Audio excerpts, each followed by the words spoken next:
वजीर मुमलिकत बराए दाखिला तलाल चौधरी ने किसी भी नए ऑपरेशन की तरदीद कर दी।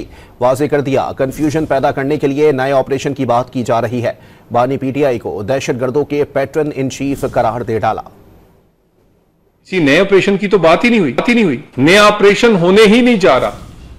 नए ऑपरेशन का शोशा छोड़ा सिर्फ एक कंफ्यूजन पैदा करने के लिए किया जा रहा है। ये जंग जीतने के लिए लड़ी जा रही है और ये जीतकर ये महीनों में आप फर्क देखेंगे।